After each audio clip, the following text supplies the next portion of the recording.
The things that we have in our heart that we think are impossible are often just milestones waiting to get accomplished if you can push those limits. Listen, everything was impossible until someone did it, so you can either hang around people that tell you it can be done, or hang around people that inspire possibilities. Welcome to the Path to Unlimited, weekly interviews with entrepreneurs, athletes, artists, those that inspire possibilities. And I'm your host, Julian Marion.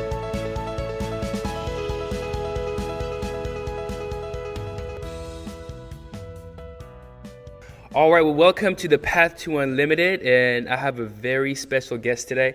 I've been just looking at him for the longest. He's been my mentor from afar, and he goes by Brazil. Brazil, welcome to the Path to Unlimited. How you doing, Julian? Happy to be here, brother. Awesome. I'm doing great, man. Just really excited to, just to kind of dig into your story and, and what you got going on right now. So Brazil is a self-taught creative professional, right? He has worked with companies like McDonald's, Playboy, Walgreens, Sprite. I mean, some of the top five, Fortune 500 company, he has worked with them on their creative projects. He also worked with a lot of artists, Tyrese, Diddy, Wiz Khalifa. And also he is a co-owner of BuildaBEAST. So if you go on YouTube and you type BuildaBEAST or hip hop videos, most likely you will see some of his work. And yeah, that's true, right? Isn't it? Yeah. It feels like I've lived many lifetimes. It's been a fun journey so far, man. No, you're dominating the hip hop space on YouTube, it seems. We're just having fun. It wasn't originally done on purpose. BuildaBEAST and I used to be roommates, actually. And when he wasn't busy teaching and I wasn't busy shooting music videos, we would just create dance videos on the side just for fun. And then that turned into the whole I'm a Beast channel, 3 years later and 200 million views later, here we are. But we never thought it would be that. We were just making it because, hey, we should make videos. And then sure enough, it turned into something huge. That is awesome. And I know that, myself owning a dance and fitness studio, I have a lot of my dancers watching those videos, all the time. So, I see the impact that it has on a lot of those kids around. And then also you have something cool that you started, right, with that, the Burn the Boat creative agency. Yeah, well, it's funny because Burn the Boats is a personal development company that we originally started because, me and my business partner, John Hyland, we're both students of personal development. And what that means basically is that our whole lives, we've read a lot of books. Not that we're that smart, but we just read books on self-help, like, psychology book, business books, social dynamics, strategy books, things that just help make you a better life. And my whole life I've been a student of it, and it got to the point to where a couple of years ago we realized that nobody our age was really pushing that message back onto our generation. Most of the guys that dominate that field are very old. They're in their 40s and 50s. And granted, they're still amazing, but there's nobody representing our voice of the generation. So then we just took the best stuff that we learned from all the books, and we compiled it into a program called Burn the Boats. It's still very early in stages, but we travel, we teach seminars, we have audiobooks and a YouTube channel, and we just try to give people tips that help them in their personal lives, help them in their careers, and that's called Burn the Boats. And then that became kind of such a great momentum that we took the initials of it, BTB, for Burn the Boats, and we created a creative agency called BTB Creative Agency, which is now a partnership between myself, John Hyland, and Nelson Diaz. And if you don't know Nelson Diaz, he used to have a company called Nelson Management or Diaz Management. Actually, I apologize for Nelson. I don't know what it used to be, but it is now called BTB Management. And there's also a management company side of it that represents some of the bigger acts in the dance industry, like Twitch, Allison, Jade, Chanel, BuildaBEAST, Janelle, those kind of people. So that's what we have. We have the creative agency where we make music videos and commercials and cool video stuff. There's the management company that represents some amazing talent.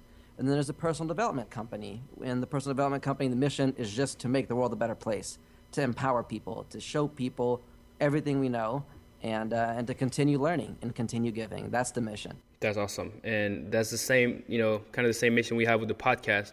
With our belief is you should accept compliments from everyone, limitations from no one. And I think what you're doing with, Burn the Boat it's so true, right? Knowledge is still there. Knowledge has been the same, but the way you present knowledge is going to open up for, our generation to listen to it versus just putting it down because they don't relate to the person that is teaching it. And I think that, that is worth it. So I know that nowadays you wake up early, right? You're trying to get as much done, before 9 a.m., right? So what do you do in the morning, right? Do you have like a mantra or motivational quote, something that kind of just like refocuses you on like your vision? Well, that's a good question because I just posted recently on Instagram that something I'm working on is my daily routine. And one thing that you should know about my personality is that I'm very variety driven, meaning that I don't like a routine. I don't like my days going exactly the same all the time, but there is power in consistency. So the balance that I found is this. The goal is to get a lot of stuff done and to enjoy myself, right? That's ultimately the goal every day, is to get stuff done and to enjoy myself. The time of day that I wake up differs because I'm also a creative and a business person. So for business reasons, it's really good for me to wake up early. For creative reasons, it's really good for me to stay up late. So some days I'll be up till 3 or 4 in the morning or later working on something, and obviously I can't wake up at 6 if I'm up till 4. But I try to, not sleep any more than 6 hours, no matter when I go to sleep. And when I wake up, no matter what time it is, the first thing I do is I change my state, is I think about things that I'm really, really grateful for. I put on something that makes me laugh, usually some comedy clips on YouTube, something that just puts a smile on my face. I'll listen to Disney music, or I'll go, tickle my girlfriend or like play with the dog. I just do silly little kid stuff. Yeah. Just put myself in a very playful mood. And then I eat. I take a shower or take my dog for a walk or something. I listen to some kind of motivational speaking, podcast or audiobook, or I put on some Jay-Z and I rap the lyrics out loud. I just do whatever it takes to get myself into a peak state. And then I make a list of the 3 major things I want to accomplish that day. I make sure my house is clean and my studio is clean to have a clear mind and a clean place. I text or call or email everybody I have to. And then I start executing my day from there. So that's kind of the ritual. It changes in terms of the time I wake up, but that's it. The first thing is just put myself in a peak state and then make myself enjoy it, make myself feel good, look good, have a clear space, and then know what I want to do, be very specific about what I want from the day, and then just go take action. Cool. So what are some of the like your latest motivational book or messaging, that you've been listening to or read? And when it comes to money, there's a book called Money, Master the Game by Tony Robbins. The best way to put it, it's the Bible when it comes to finances. It really is. It's everything you could possibly need to know, not in terms of like reading a dictionary, like a bunch of boring information. It's the most useful book on money ever written, ever, by anybody. It shows you how to remove your limiting beliefs about money, how to organize the little amount of money that you do have, or a lot of money you have, and then how to make sure you don't lose money by stupid fees from banks and institutions that kind of rob you of your money. It shows you how to plan what to do with that money so that you have the most amount of it and that you lose the least amount. It's the ultimate strategy for money. So that's something that I've been reading consistently to just try to get it all in my head. I've been listening to that on audiobooks. I've also been listening to a lot of Russell Simmons. He's the CEO of Def Jam, one of the guys who kind of like grandfathered the hip-hop industry. Yeah. And he has some really good stuff about, eating properly, meditating, and yoga. And I've been working on my transition into a more vegetarian/vegan lifestyle. I still eat meat, but I've considerably reduced the amount of meat that I eat. I've been eating a lot more vegetables and feeling a lot more energetic. And then overall also, I've been watching this documentary called Cowspiracy, Cowspiracy. It's incredible. It's on Netflix. And it basically talks about how the number one thing that's killing the environment right now is actually meat agriculture. That if you eat a hamburger, it has as much footprint in terms of the amount of water it took to create that one hamburger as you taking 32 showers. Oh, wow. So if you think you're saving water by like, not taking long showers, if you eat one hamburger, it's like taking 32 showers. And it talks about that, and the amount of gas that cows bring into the, into the ozone layer. Yeah. It's crazy. So it's an awesome documentary that's been inspiring me to be more health conscious and more environmentally conscious through my food. Russell Simmons is helping me meditate more and come from a state of peace. And Tony Robbins has helped me with a lot throughout my whole life, but recently, more specifically, on money. So those have been the main things I've been listening to. Aside from the late and great Jim Rohn. If anybody out there has heard of Jim Rohn, or if you haven't, go look up this guy. Jim, last name Rohn. This old dude from the 80s and 70s. He's like one of the first big motivational speakers back in the day, like one of the first ones to actually do it. All the majors that you hear about today came from him. They were his students, like the people who started Herbalife and Tony Robbins. They were all in his class. And he's just like a funny old guy who just says some really basic things that it almost sounds like your mom is talking to you, but you're like, man, I really needed to hear that. So I listen to his stuff like every day. That's true. Some of his stuff are very simple, right? One of the one that I'm constantly reminded of, right, is what is simple to do is also simple not to do. Yeah. I mean, you can just use that and apply it to everything, right? Every single thing, from the vegetables to brushing your teeth to stretching or to warming up, right? So simple, so easy to do, but also so easy not to do. And then when you don't do them, the repercussions are much, much higher. So yeah, I feel like in general, as humans, we keep looking for really complicated answers. We intellectually know the simple things, like yeah, eat right, exercise, stretch, yeah, I get it, think positive, yeah, I get it. But then we keep trying to find these like super complicated answers that we forget to do the things that we know. A lot of us know what to do, but we don't do what we know. So I think one of the best disciplines to have is to just consistently apply basic things. Instead of reading 1,000 books, read one book 1,000 times. Get to the point to where you can teach everything in that book, to where you can damn near rewrite that book, then move on to the next one. Until you've done that, you didn't really take a lot from it. You kind of skim through it, said, oh, that sounds nice, and you move on, which is cool to do, but then you don't really get to apply it. There's a lot of smart people that are broke. There's a lot of smart people that are unhealthy. If you're so smart, then what's going on? It's not what you know, it's what you do with what you know. So that's right. That's why I love what you've been doing, because at this point I feel you've slowed down content, consumption, and you've increased, your content production, right? Like, because you have all that knowledge, and now you're pushing it out, and that makes such an impact on people, because at some point, like, you have to stop consuming as much, and you have to start producing, putting your own vibe, your own flair on the information, because other people will be able to listen to it at that point. I love it. It helps you learn, and I'm sure you probably notice as a teacher that when somebody teaches you something, you may or may not learn it, right? But when you have to teach somebody else something, it requires you to really have it down. So as a coincidence, as a side effect to you teaching somebody something, it helps you learn it better. So if somebody has something that they're like, if somebody is, an intermediate level dancer, they'd be on a quicker path to becoming an expert if they started teaching beginners. Because once you start teaching beginners, you have to remind them of the basics. And then as you remind them of the basics, you remind yourself of the basics. And then once you do that, all you have to do is surround yourself with people that are better than you, and then bring yourself up to their standards. And then you're golden. True. So let's go into limitations. What is your take on limitations in business and in life? I think a lot of people bullshit themselves.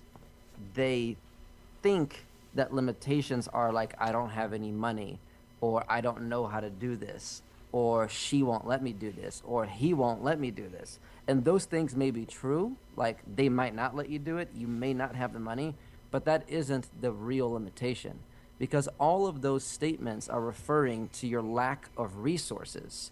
But if you're honest with yourself and you think about it, if you have the right amount of creativity and passion and drive, you can figure out anything, right? With a big enough why, you can figure out the how.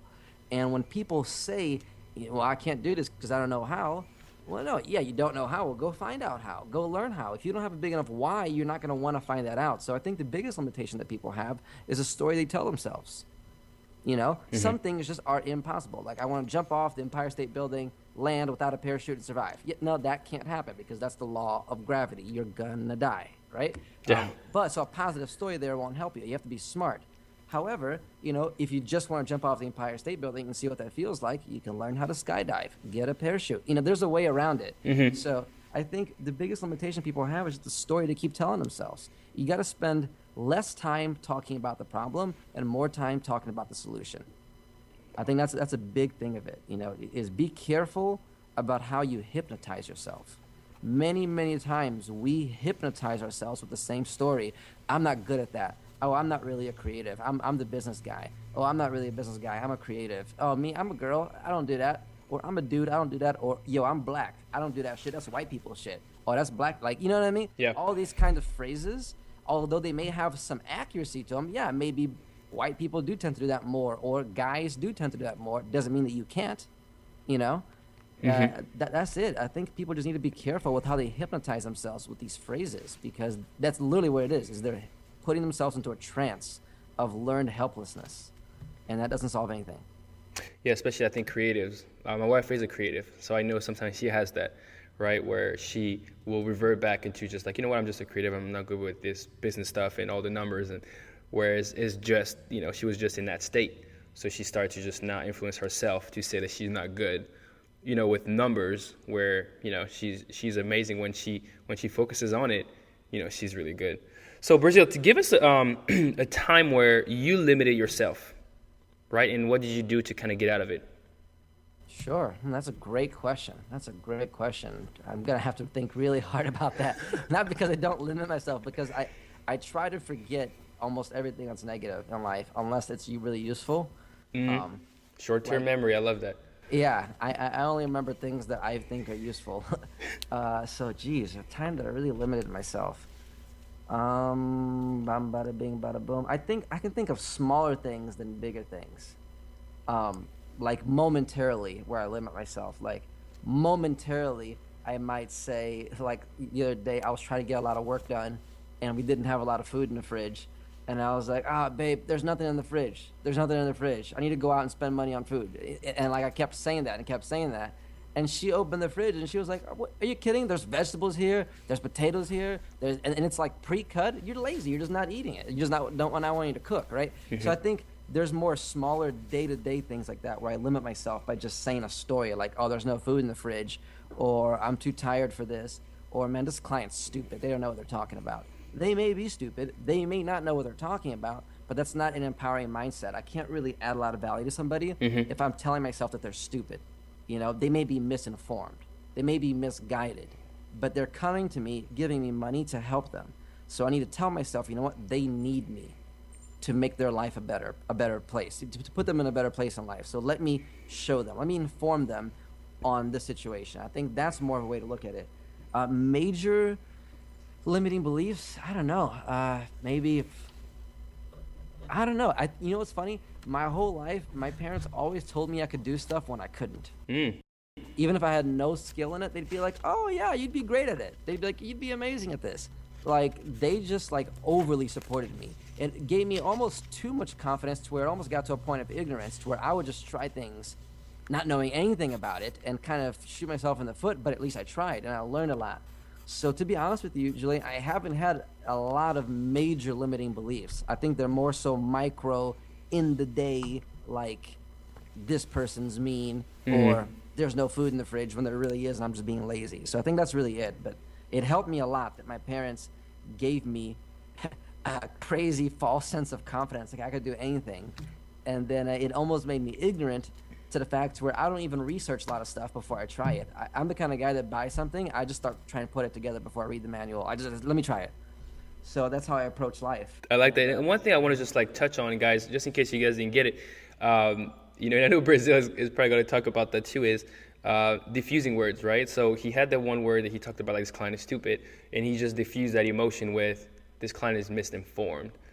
You know, so, and I know in terms of like state, right, we know the words that we use, create thoughts in our head, which create action eventually. So the way that you diffuse that kind of like mindset, just diffuse or reframe, pick out another word. We do that a lot. I do that with my fitness clients, with the people that I teach in college, also our dance students, to constantly just don't say you cheap, for example, right? People say, I'm just cheap, right? But say, no, I'm frugal, right? And you're diffusing that word, because at that point it means something different to you. Or I can put a new meaning to that word that doesn't have the same emotions, right? That completely. You have inside. A lot of times, like, instead of saying, oh, this thing costs too much, no, I can't afford it, or it's not in my budget yet.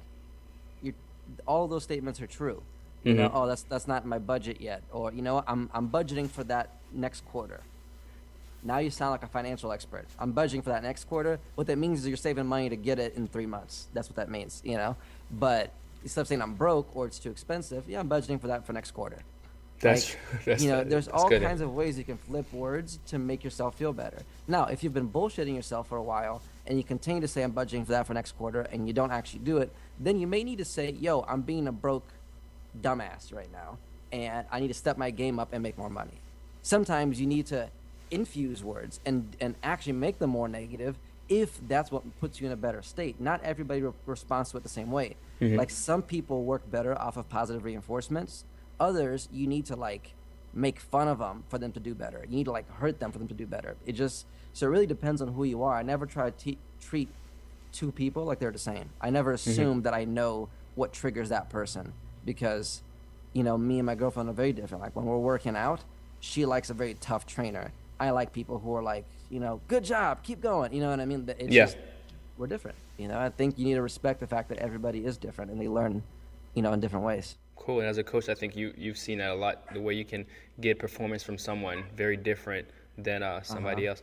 All right, so other people, have you ever been limited by somebody else? So somebody trying to say, hey, man, no, you can't do this, you're too young, or hey, man, you can't do this because you don't have enough experience. Have you ever had a time where limitations have been trying to be imposed on you? And if so, how did you get out of it? By just doing it. My whole life. At the beginning, it was people saying I was too young, or that I didn't go to college, or didn't have enough experience, or I was the new kid, or whatever. And then even in, day-to-day situations, if I have a habit of always losing my charger, and then my business partner was like, oh, no, don't give, if somebody's holding something important, they're like, oh, don't give it to Brazil, he'll lose it. And right there, I say, please don't say that. I know I've lost a lot of stuff in the past. That's not who I am. I can change that. And then I have to earn his trust again and not losing chargers or whatever. But I try to be very conscious, at least when people close to me that I have that rapport with hold me to my identity. Like, oh, you always lose that, or da-da-da-da. I'm like, please don't say that. That's not who I am. That's what I've done, not who I am. And if it's somebody that I don't know, then I just say it to myself. I'm like, that's what they think about me, and I'm going to change that with my actions. That's good. That's really good. Yeah. It's one of the main things, a lot of times, you'll be in a relationship and somebody always leaves the keys on the couch or whatever, you know what I mean? It's like, you always do that. It's like, listen, you have a tendency to do that.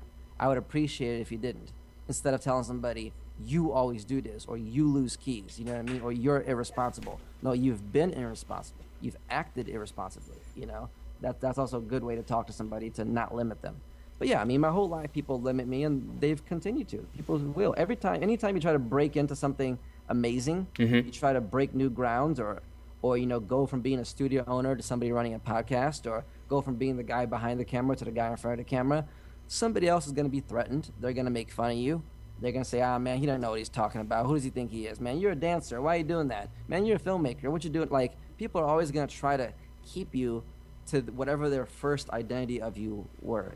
My girlfriend, she's a beautiful dancer, actor, model, who is now also an amazing filmmaker. And sometimes people don't even take her seriously when I'm like, yeah, that's my girlfriend. She's going to be editing the video. And they look at her and she's got makeup on and she's got high heels and she's swagging and she's looking like a supermodel. But it's like, no. She literally sits down geeking on Adobe Premiere and edits a video. She's like a total computer nerd when it comes to that. People don't think. So she's going through that. People are always going to try to limit you by their identity, And then right now, me and her are working together a lot. So sometimes people think that, oh, she's Brazil's girlfriend. So it's not so much that she's a girl or that she's a pretty girl editing. she's a pretty girl who's Brazil's girlfriend editing. Oh, so he's hiring her because that's no. It's like people are always gonna try to throw their insecurities on you and try to limit you, and you have to just, know who you are, and just do it in spite of them, and eventually they'll understand. Eventually, it'll get to the point to where the truth becomes self-evident. I think a guy once said that all truths go through 3 phases. The first phase is it's ridiculed, and then it becomes viciously attacked, and then it becomes accepted as being self-evident. So if right now, if people are throwing their limitations at you and they're giving you a hard time, you're in one of those stages. They're either making fun of you, they're attacking you. Keep going, because eventually they'll be like, you know what, we always knew you would do it. And you'd be like, yeah, okay. Now, Brazil, tell us, and I know you to some extent fearless, right? That means that you're not necessarily like that you don't feel the fear, but you feel the fear, but you do it anyway. Exactly. Can you just like take us, right? I mean, you're a filmmaker, right? So I know details are important. I know you can get emotions out. So can you just like take us to a time where you were fearful of doing something, but you did it anyway? Just take us there. And what did you do? When I wanted to start speaking, when I wanted to become a personal development speaker, how can I tell the story? Okay, well, understand that my whole life I've been somebody behind the camera, behind the computer, relatively social, but certainly not an extrovert, certainly not, the loudest person in the room by any means. And I've always been a student of personal development, and I've just kept it and used it for myself, might have shared it with a friend or two, and that's it. A couple of years ago, once I decided to start Burn the Boats, and I recorded the program, I had a hard time speaking. I was stuttering a lot, and that wasn't too bad. But when it got to the point of me doing my first seminar and getting up in front of people, just even thinking about it at that time would get me sweaty, would get me nervous. It's like I had a fear of public speaking, which is one of the number one fears of society, more so than dying, right? And just thinking about everybody looking at me, oh my God, they're looking at me, they care about what I have to say, and it makes my stomach turn, right? And then it makes me stutter. Whereas if I'm just by myself in a room, I feel like I can speak forever, but when I'm in front of people, it would give me this fear. So it was weird. It was because I knew I had a message I wanted to say, but I couldn't get myself into a good state. Until I forgot who said it, and I apologize because I can't refer you to the actual book, but I think I was on Spotify, and I was just looking for books on public speaking, and I found one, and I just skipped like the middle of the book. I just picked a random chapter, and it was the perfect chapter. And it gave a metaphor that was like this, right? Imagine that you're a person who's afraid of public speaking, who's terrified of public speaking. Your worst fear is being in front of people. However, you have a family, and you love your family. And you and your family and a bunch of your friends, are at a theater with like 5,000 people, and you guys are watching a show, a play, an opera, whatever, right? And you guys are in the audience. And somehow you get a piece of information that says there's a bomb in the building and it will explode in 5 minutes, and everybody you know and love is going to die. You wouldn't have any problem rushing up on stage and saying, everybody, get the fuck out. There's a bomb. Go, go. Like, you would shout at the top of your lungs. You'd stop the whole production, and you would yell at everybody like, let's go. You would do whatever it takes to get them out because the message was that important. Yeah. Right? So every time before I go speak, I do that to myself.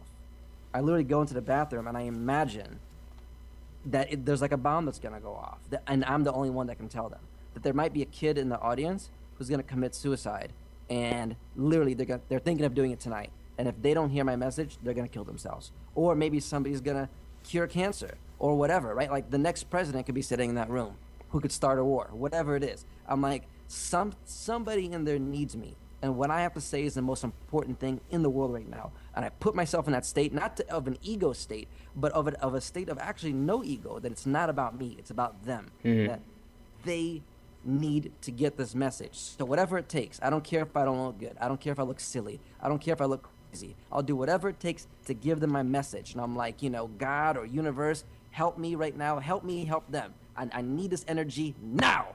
And I just like tap my chest. I jump up and down. I breathe. And I just put myself in that state where it's like they need to hear what I have to say. And then the second I walk on stage, I just black out. All my fears, all my insecurities, everything disappears. And I literally, the room gets like dark in my eyes. And I just zone in on them and I just deliver it. So that's what I do, and that's state management. That's all it is. It's just changing what I focus on, how I use my body, and how I use my language patterns. So I was there, Brazil. I was there. yeah, I was I had my eyes closed. I was there. I saw it. I love it. It really is. And if you think about it, it's for real though. Like, I mean, tell me honestly, if there was a bomb in the building, would you have any problem going on stage and to tell everybody to leave? No, nothing. I don't think anybody would have a problem. No, right? And it's because at that point, your focus important. is not on yourself. Mm-hmm. You're not asking yourself, do I look good? Do they like me? You don't care if they don't like you. You don't care if they boo you.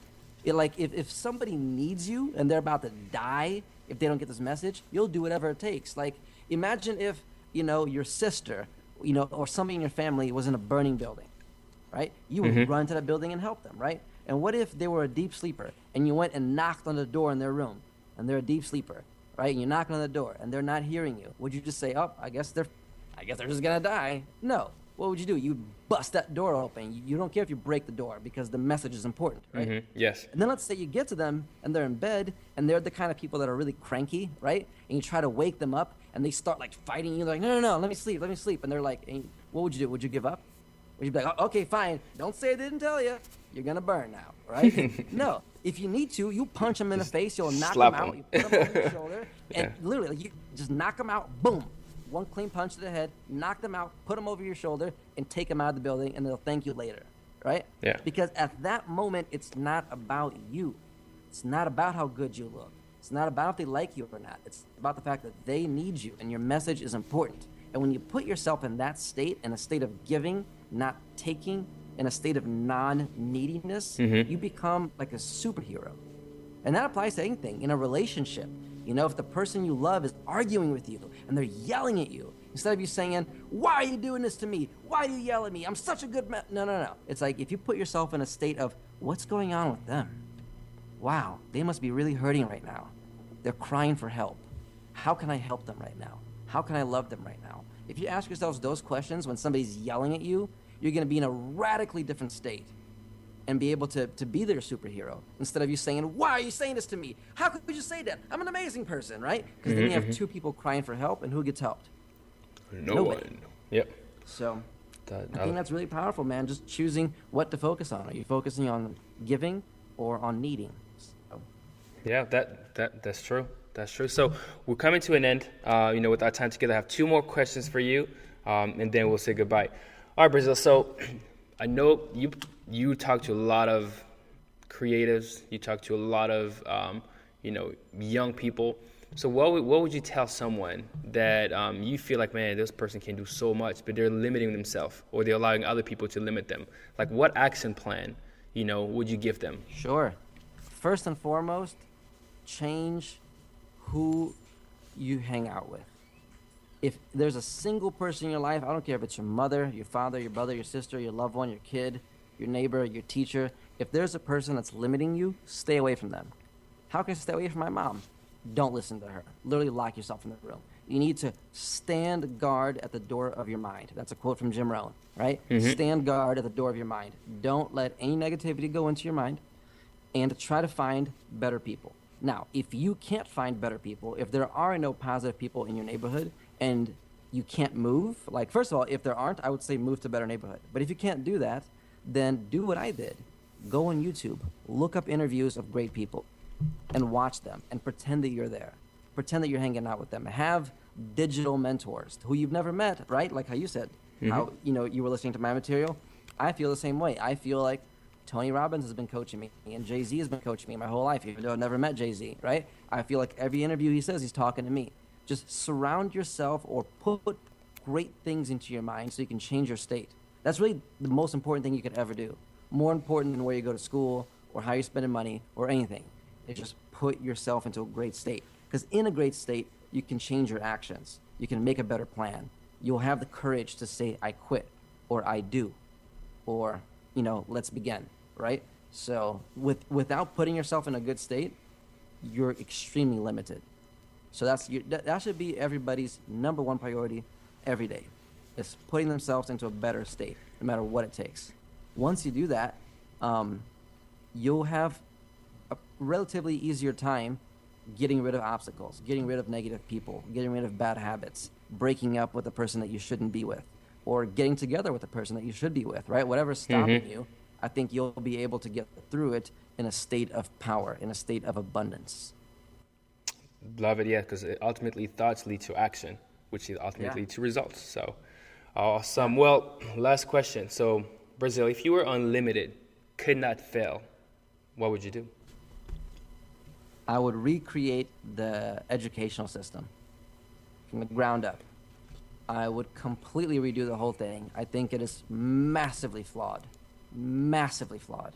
The current educational system in the United States was designed like in 1905, back in the Industrial Revolution, and it was effective at that time to program people to work in the factories and build roads and have one steady job and have, income for life kind of a thing.